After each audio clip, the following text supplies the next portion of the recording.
1993 മുംബൈ സ്ഫോടനം തടയാൻ നടൻ സഞ്ജയ് ദത്തിന് കഴിയുമായിരുന്നുവെന്ന് മുൻ പബ്ലിക് പ്രോസിക്യൂട്ടർ ഉജ്ജൽ നിഗം.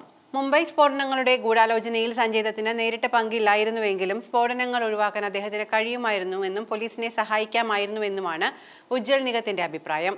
സഞ്ജയ് ദത്തിന് ആക്രമണത്തിന് മുൻപ് ആയുധങ്ങളുമായി ബന്ധപ്പെട്ട വിവരങ്ങൾ ലഭിച്ചിരുന്നുവെന്നും അത് പോലീസിനെ അറിയിച്ചിരുന്നുവെങ്കിൽ നിരവധി ജീവനുകൾ രക്ഷിക്കാനാകുമായിരുന്നുവെന്നും നിഗം അഭിപ്രായപ്പെട്ടു. ഒരു യൂട്യൂബ് ചാനലിന് നൽകിയ അഭിമുഖത്തിലാണ് അദ്ദേഹം ഇക്കാര്യങ്ങൾ വ്യക്തമാക്കിയത്. 1993 മാർച്ച് 12 മുംബൈയിൽ നടന്ന സ്ഫോടന പരമ്പരകളിൽ 250-ലധികം പേർ കൊല്ലപ്പെട്ടു. ഈ കേസിൽ അബു സലാം ഒഴികെയുള്ള അധോലോക ഭീകരവാദികൾക്കെതിരെ വൻ അന്വേഷണങ്ങളായിരുന്നു നടന്നത്. ഈ സംഭവത്തിലാണ് വെളിപ്പെടുത്തൽ. സഞ്ജയ് ദത്തിന് ആയുധങ്ങളുടെ വലിയ ഭ്രമമുണ്ടായിരുന്നു. അബു സലേം ആയുധങ്ങളുമായി അദ്ദേഹത്തിന്റെ വീട്ടിലേക്ക് എത്തിയപ്പോൾ ദത്ത് ഒരു AK-56 റൈഫിൾ സ്വന്തമായി സൂക്ഷിച്ചു. ബാക്കി ആയുധങ്ങൾ തിരികെ അയച്ചു.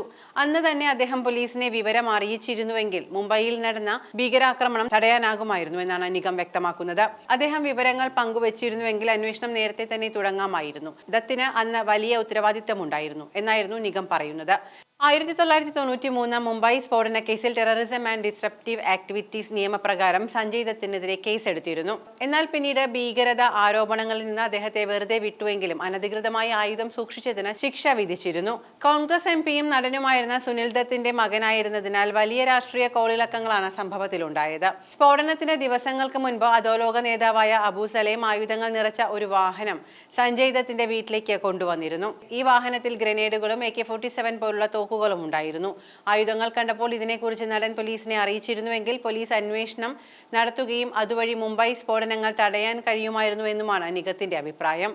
1993 മുംബൈ സ്ഫോടനം ഇന്ത്യൻ ചരിത്രത്തിലെ ഏറ്റവും വിനാശകരമായ ഭീകരാക്രമണങ്ങളിൽ ഒന്നാണ്. 1993 മാർച്ച് 12 ഈ സ്ഫോടന പരമ്പര നടന്നത്. മുംബൈ നഗരത്തിലുടനീളം ഏകദേശം 2 മണിക്കൂറുകൾക്കുള്ളിൽ 12ഓളം സ്ഥലങ്ങളിൽ ഏകോപിപ്പിച്ച ബോംബ് സ്ഫോടനങ്ങളാണ് നടന്നത്. ലോകത്തിൽ ഇത്തരത്തിൽ നടന്ന ആദ്യത്തെ സീരിയൽ ബോംബ് സ്ഫോടന പരമ്പരയായി ഇത് കണക്കാക്കപ്പെടുന്നു.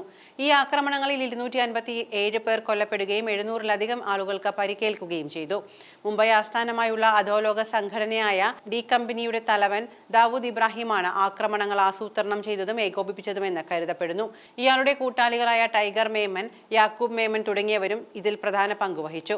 1992 അയോധ്യയിലെ ബാബറി മസ്ജിദ് തകർത്തതിനോടുള്ള പ്രതികാരമായിട്ടാണ് ഈ ആക്രമണം നടത്തിയത് എന്നാണ് പറയപ്പെടുന്നത്.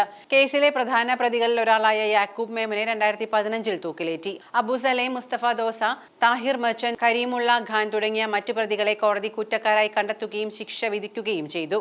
ദാവൂദ് ഇബ്രാഹിം, ടൈഗർ മേമൻ എന്നിവരുൾപ്പെടെയുള്ള മുഖ്യപ്രതികൾ ഇപ്പോഴും ഒളിവിലാണ്.